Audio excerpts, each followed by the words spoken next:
Welcome, everyone, and thank you for joining us for today's webinar. Before we dive in, I want to introduce you to the expert who will be guiding us through these powerful strategies, Brad Stevens. Brad is a purpose-driven entrepreneur and has built global businesses across 18 countries. He is the founder and CEO of Outsource Access, a multi-awarded offshoring business backed by close to 500 employees. Outsource Access has experience connecting 75 industries with virtual teams to help them scale and succeed. He also co-founded a software platform, One-on-One Connections, which is the only private label connections program for member organizations and conferences across 10 countries and 20,000 plus matches to date. Under his leadership, Outsource Access has received 8 national or global awards, including Pace Setters, Inc. Regionals, ranking in the top 7% of fastest growing companies in the US on the Inc. 5000. Ladies and gents, here's Brad Stevens. So everybody, thanks for coming. Those of you who are attending live. We are excited to jump into kind of a new series that we're doing here, and excited to have Chris Hare, which you'll get into a little bit of his background here in just a minute. He's been back to back, just spreading knowledge globally today. I think we're your fourth podcast today, man in demand. Third and last. Third and last. So he's got a little in the tank for us. It'll be fun. So excited to jump into this with Chris, and I know this is a highly relevant topic, especially in the entrepreneur and kind of business owner community and the executive community that I'm in with an EO and YPO and otherwise, and certainly what Chris is seeing both, how to clarify, what your narrative is in your brand and how to leverage that. That's on people's minds more than ever. And then furthermore, what do you do with it after that, right?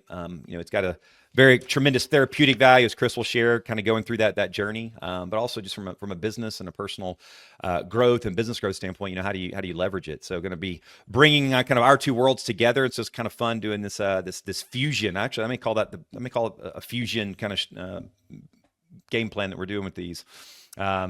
So the topic you can see here today, right, from story to scale, and I will grant GPT for giving me that great idea. Give us about 15 different topics of how we can kind of mash up our content together.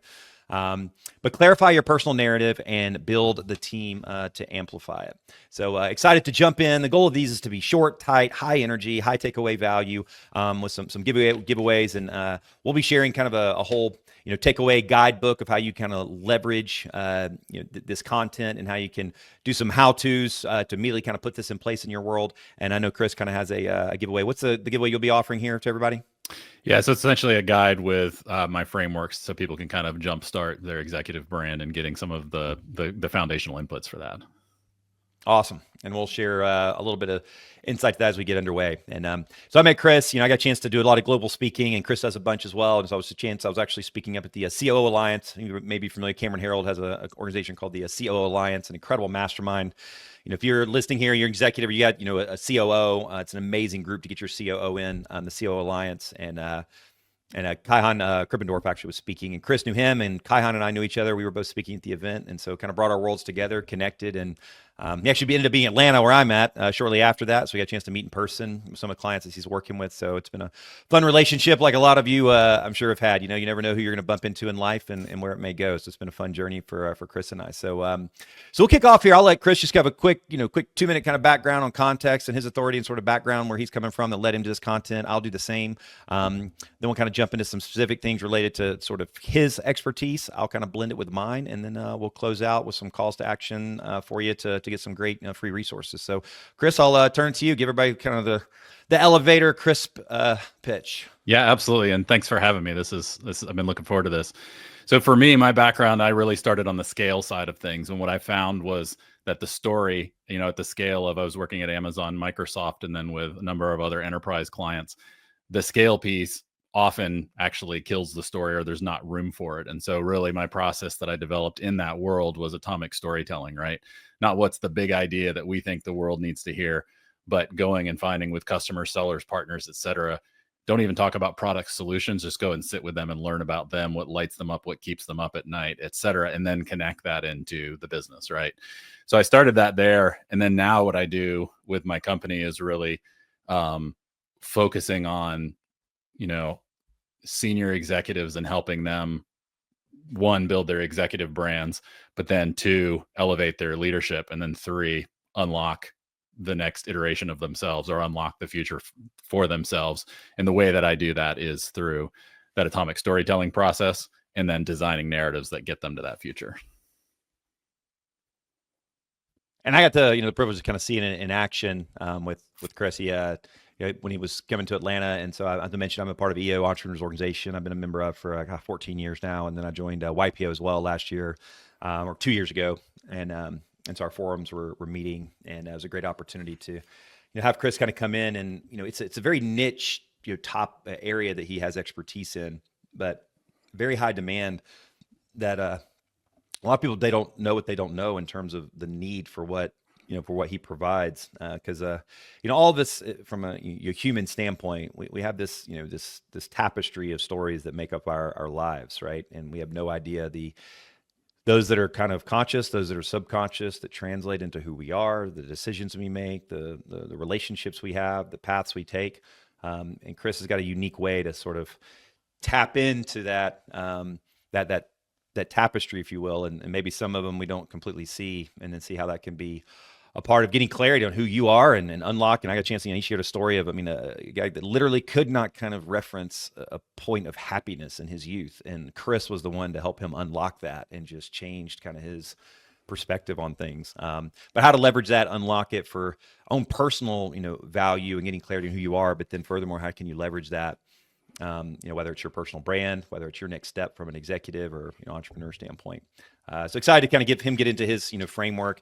And my background, been a lifetime entrepreneur the last 25 years. Grew up here in Atlanta, Georgia. After college, I was going to work for a company. They ended up going under right before I was supposed to start, and I had a fork in the road to start my entrepreneurial career or go work for another corporation until I could go down that path. And I took the first one, moved back in with my parents, and had my mom, my grandmother, my aunt jammed into a tiny room, and they were fortunate enough to help me with my first business, answering phones in the pharmaceutical space, and my uncle who I partnered with in that business. So that was my first journey, and over the last 25 years, built a number of different companies. And in growing my last business, we manufactured and distributed teeth whitening products. And in growing that company in about 18 different countries, dental division, beauty division, growing that company, ended up starting to work with offshore staff and became a student of this 10 years ago, particularly from a small to medium business standpoint. A lot of people think of, big companies with call centers and, offshore and, in India or Philippines or Latin America, South America. But I really became a student of how the small to medium business world could leverage and integrate these resources. And so it helped me get over some major challenges and grow my last company. And so when we ended up selling it, decided I wanted to go down this path career-wise. And so for about 2 to 3 years, did a lot of educating and speaking on the world of offshoring and outsourcing, for organizations like EO and YPO, and this whole 3-hour workshop of understanding and educating. And it was my EO forum. Like, Brad, you talk about this stuff all the time. Why don't you just launch your own company around it? So I took their advice. In 2019, we launched Outsource Access and grew to about 500 people, 500 employees in about 4.5 years. And servicing 85 different industries, fully integrated, competent staff out of the Philippines, very affordable, but very, very competent, doing marketing, operations, customer service, sales, kind of across the board.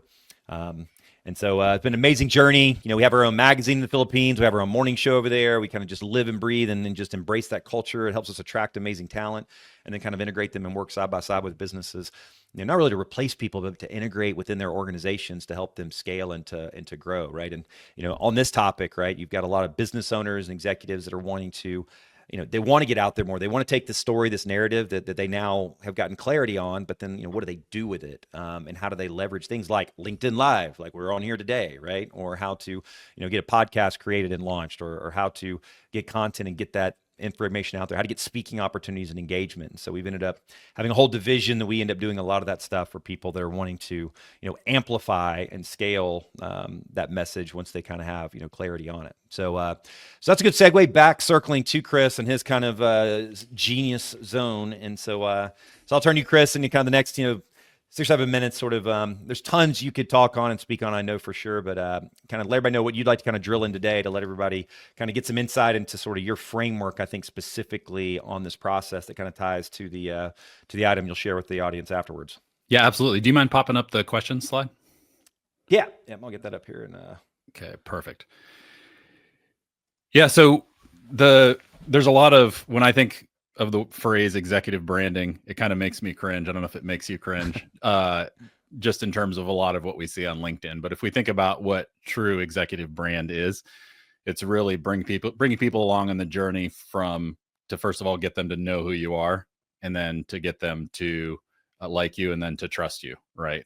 Or maybe they won't always like you, right? If you're in a scenario where somebody is getting laid off because the company is, struggling, they're not necessarily going to like you. But how do you get to that trust piece, right? And so the core for that really is the storytelling component as kind of foundational to that. So executive You're seeing it branding, here, Chris? I got it yep, up? exactly. Okay, perfect. Yep. So the executive branding is kind of moving people along from know, like, trust. And then in terms of, where a lot of business storytelling and then executive branding and thought leadership, really where it falls short is we focus a lot on the output, right? What's the thing we say on stage? What's the thing we say on LinkedIn? But it's focused on structure and delivery, right? But very little of business storytelling focuses on the input side, which is really what atomic storytelling is. How do we find Oops, sorry about that. How do we find those authentic moments from across your journey that you may have forgotten about, that you may have buried or wanted to forget about, that are actually something we can tap into that makes you one of one, right? Oftentimes you see on LinkedIn, for example, people talk about, they think the thing that differentiates them is they worked at Bain or McKinsey, or they got their MBA at this school or that school. The reality is, you search that up, there's a lot of you that doesn't differentiate you, right? In a lot of cases, those are table stakes, but your stories are something that truly sets you apart, right? But, I have a framework that really maps to Maslow's hierarchy of needs, where it's get and then build and then become. So most business storytelling stops at get the meeting, get the job, get the raise, get the funding, etc. But then build. How does your executive brand or your storytelling help you build a culture, build a team, build something that lasts? And then the self-actualization piece, become, right? That transformation piece. So when clients come to me, they'll start with kind of the executive brand piece and the get the next role or whatever. But as Brad was alluding to before, it can really unlock that transformation piece, that I've seen over and over again. So They kind of come to you. They kind of come to you thinking this is sort of what I'm wanting, and on the other side of it, you've seen it over and over and over again. Like, they think they know what they're going to get, but on the other side, they get a whole different experience. Exactly. So I'll give you a couple examples. So I actually just was on a podcast this morning with one of my clients. He's an M&A guy in Kansas City, and so he works with companies that are doing really well on the surface. And his first book and his podcast is called Successful Chaos, because these companies that look amazing on the surface and they're throwing off cash, but underneath there's chaos. So for him, what we were able to do actually is find this. He's a super prolific storyteller, but he had the story he would tell that he didn't see any connection to kind of what he does now. But it was this creek when he was a kid, and when it would get wrecked by a storm, he would hike miles to the creek and spend all day cleaning it up and getting it run clean again, getting the trash and the sticks and everything out.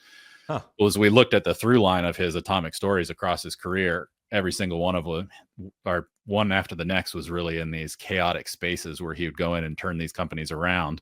He was cool as a cucumber, completely at peace, and actually found joy in the middle of chaos. And so his narrative is actually Chaos Creek. And so now that creek has become a metaphor for his clients' companies, and then it maps to his own messaging and his business messaging. So that's the name of his narrative, is Chaos Creek? Yeah. So the way oftentimes the narrative may be seen publicly, and it may not. The goal is to get it to a word or a short phrase that encapsulates kind of who you are or where you live and do your best work. Another client, former VP at Amazon, serial CEO, he was looking for his next, I think it was his third CEO role. And through the work that we did, he actually, one of the 360 interviews we did with VP he used to report to at Amazon, actually said, yeah, Pete's not a CEO, he's a COO. And he's like, keep in mind, he's looking for his third CEO role. He's like, that kind of rubbed me the wrong way for obvious reasons. But he actually took the narrative work that we've done and realized, like, no, this is actually who I am, shifted his trajectory, started looking for COO roles, discovered the COO role at Toast, the $20 billion POS company. Yeah. And then he actually took his narrative and the 360 interviews we did together, he cut together a video with them, sent it to the CEO, and landed the COO role there. So that idea of, he had his goal coming in, which was, land the next CEO role. And if I had told him, I'm going to get you a COO role, he probably would have walked away potentially. Right. But that shift in trajectory, Yeah. and what you also see with him personally is he went from someone who was an automaton when we worked together and just pure operator. And now he loves people. He's gone through, like, this was prior to us working together. He went through this remarkable spiritual transformation, but now he's also, that's Really? part of his values now that he can manifest. Wow. So it's the people at the end of the day, like you said, they kind of come in thinking they're sort of getting this executive branding, kind of help them get the next gig. And then on the other side of it, it ends up being this just deeper kind of personal realization that has an impact, I can imagine, just on their personal lives, their family, their relationships with their spouses, their children. I know you were sharing a couple. Can you expand on a little bit more of that? I mean, the translation, not only in business, but just how it's translated into their personal lives, even in a deeper level. Yeah. So, I have one client who was wanting to exit his company, was miserable, and said, "Hey, I want a new story to tell." And for him, we actually traced back to a story from when he was a kid, when he ran away from home at 1.5 years, and the police had to track him down. And he said, I've kind of jokingly said, I've been on the run my whole life. But what I realized is, in looking across his life, there were things that happened where he should have been happy, but he wasn't. And so I said, if I give you a new story to tell externally and you sell your company and go find the next thing, it's not going to bring you happiness, because this just keeps repeating. So for him, his narrative was actually, I'm finally home, because he's been looking for home his whole life. Right. And what that did for him is, overnight, he, like, this remarkable transformation to being happy and content overnight. And he told me, I've now found my purpose, which is bringing happiness to my employees and the people in my world. And where the only place that came from is when we did those 360 interviews, when he heard the impact he'd had on other people. That's what, those stories are what transformed him. Wow.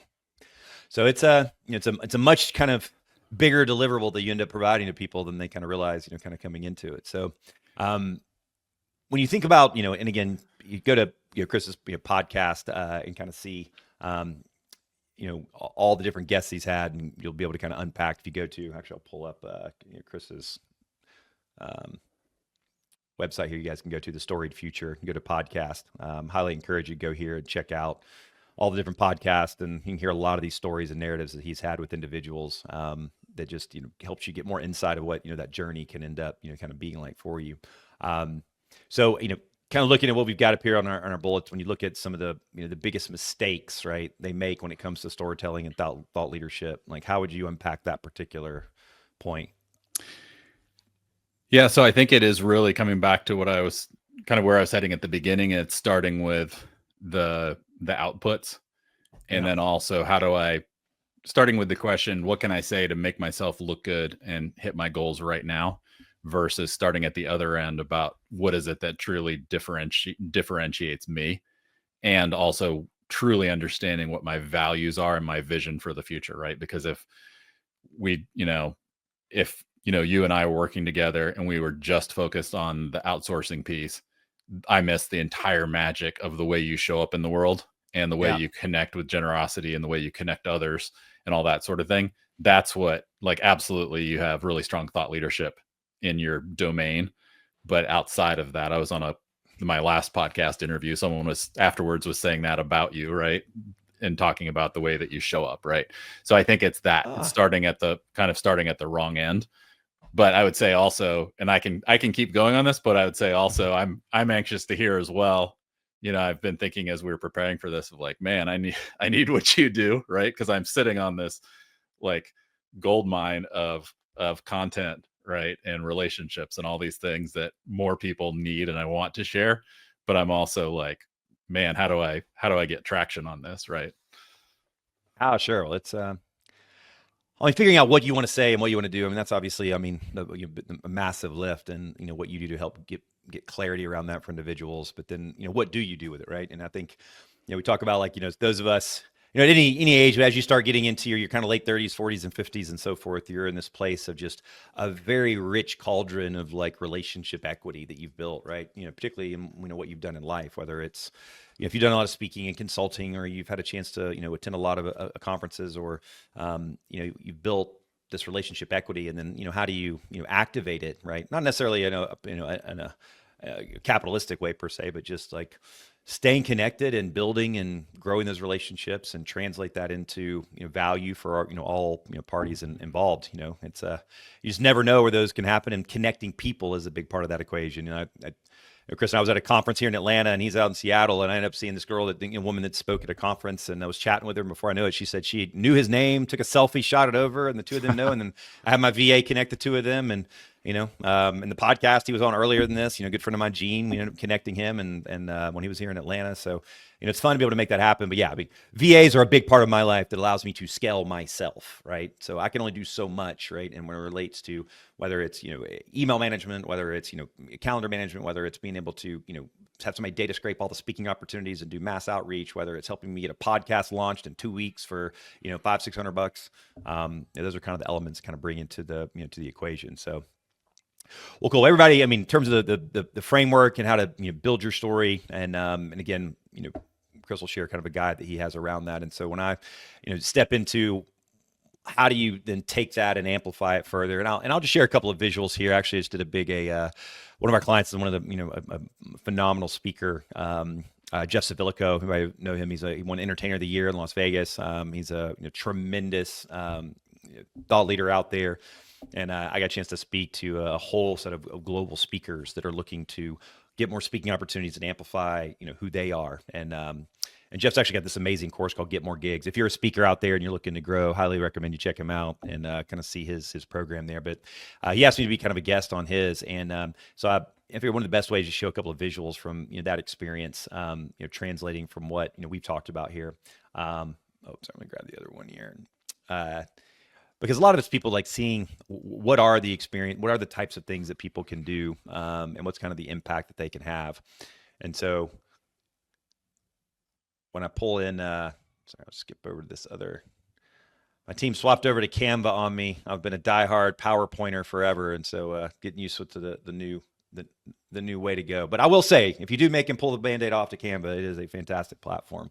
And by the way, too, as I shared to everybody, if you'll shoot an email to tools at outsourceaccess.com, just you don't have to write a subject line or anything, just a message, just put story in the subject line, and we'll send you a whole guide to leveraging offshore teams as a thought leader, 700 tasks you can outsource, a top 200 tools that are free or cheap that you can automate and delegate with things, some cool things like Loom and screencasting, and then the 2-question exercise, and then Chris's high takeaway document, which he'll share here at the end, will provide all that to you.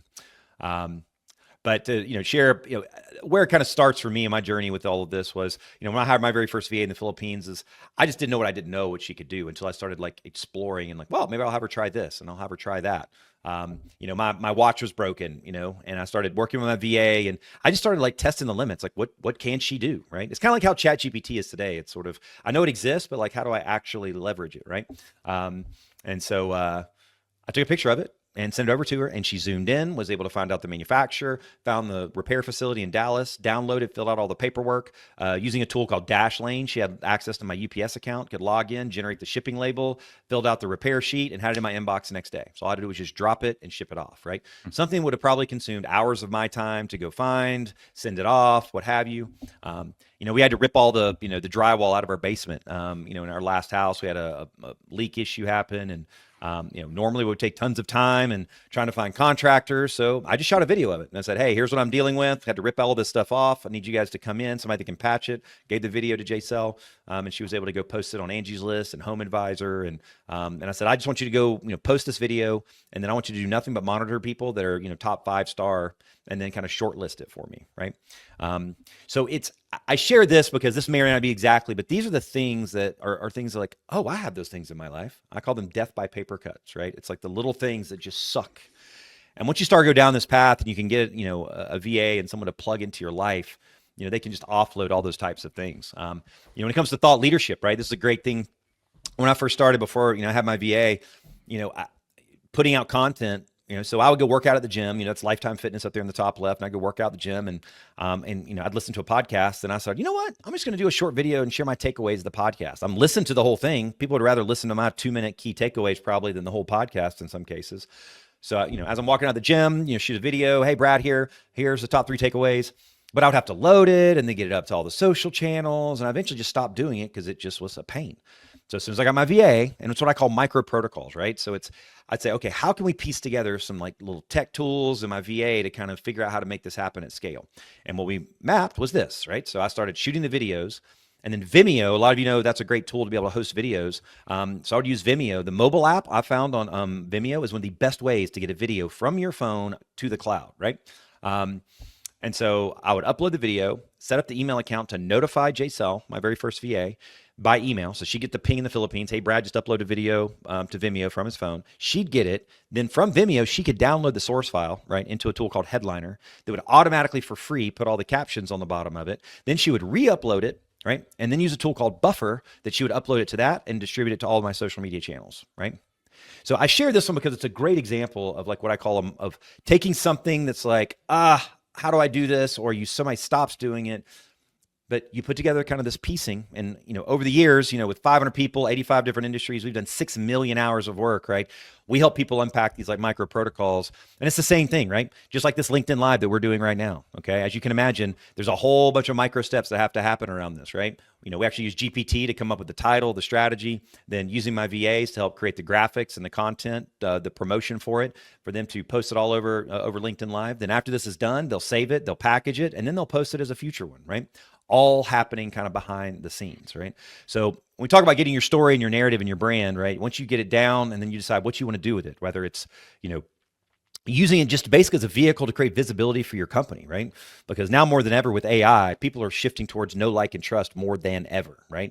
And so as the CEO, as the owner, and that Rachel, actually, who was speaking at that conference, that was her whole message, is that as CEOs and business leaders, you have to have, right, be willing to have a visible presence because of the influence that you can provide and visibility, right? I always love using the example. Everybody remembers, Wendy's, right, with Dave Thomas, right? Anybody remember the Dave Thomas days, like with Wendy's? Yep.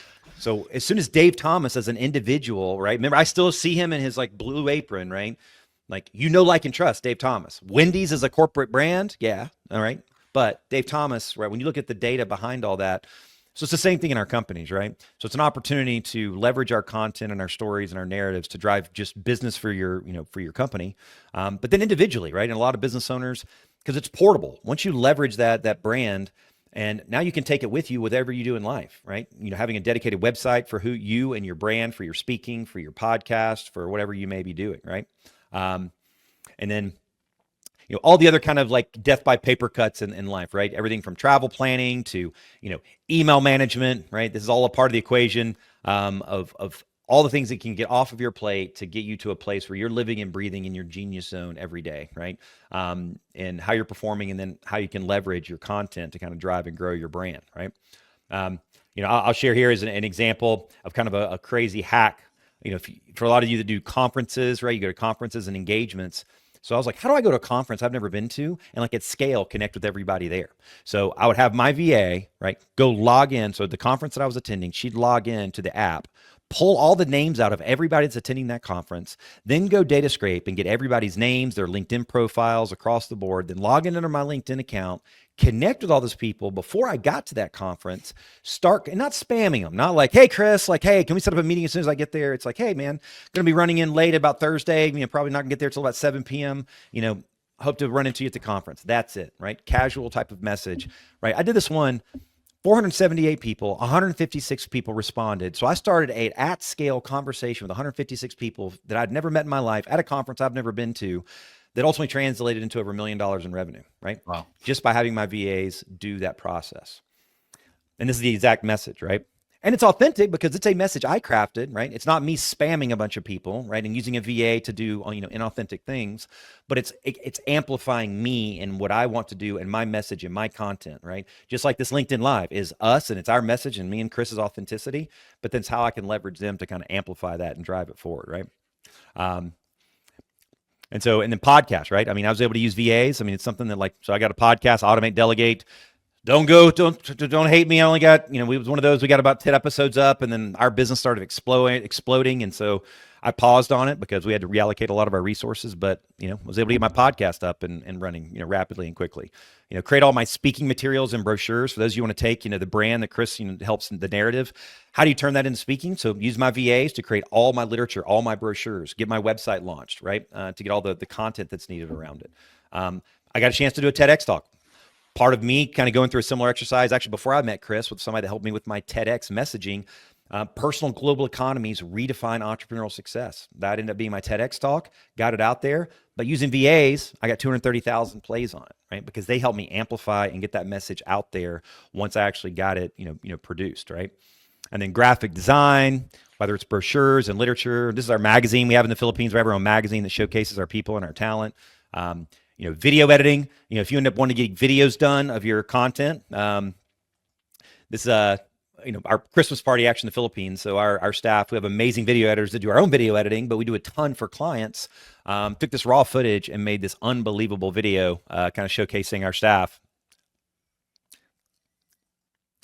So I got a ton more kind of on our website stuff that we can share, but I'll close with this here as we wrap up is this, and I keep this, and this looks like a very old school, this is my old school PowerPoint graphics. Okay. And I love still going old school on it because this is a concept I came up with 10 years ago, which is when it comes to leveraging your story and your narrative, right? It's about being able to stay on people's nurture wheel, right? It's about being able to stay relevant and stay top of mind. But none of us have all the capabilities a lot of times of ourselves, right? How do we keep things posted on webinars, get newsletters, do podcasts, do outreach, right? So all those things on the left are the nurture wheel, right? And the right is the life and business events. And if you can earn the right, leveraging your narrative, your story, what you have to offer, you can earn the right to stay in people's nurture wheels. Just like this LinkedIn Live, I'm earning the right to stay in some people's LinkedIn feeds, not because I'm trying to sell a bunch of stuff, because I'm educating with Chris on this topic. I'm earning the right to stay on the nurture wheel, right? Because there will be a life and business event, and then we have it every single day where all of a sudden somebody saw me 2 years ago on a podcast, and all of a sudden they just bought a new business and need a VA. I'm the top of mind person. Right? Those translate into opportunities. There will be an intersection of those two, at some point. So kind of closing that message, that's the essence of using VAs and outsourcing and what have you. It's being able to take whatever you've got on your plate, you want to get off your plate, or things that you're not getting to due to time, money, or knowledge constraints. And one of those, if you invest in something like getting your narrative and your brand kind of defined and how do you leverage it, it can translate into, massive amplification, right? If you knock it out.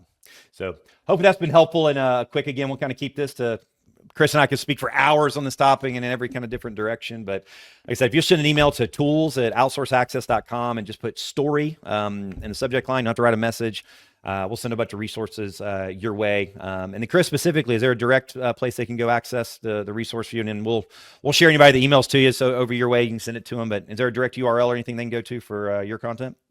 Yeah, so they can just go to thestoriedfuture.com, TheStoried future.com. And there's a contact form there. And you can just ask me to send the guide. You can just write guide in there and I'll send it your way.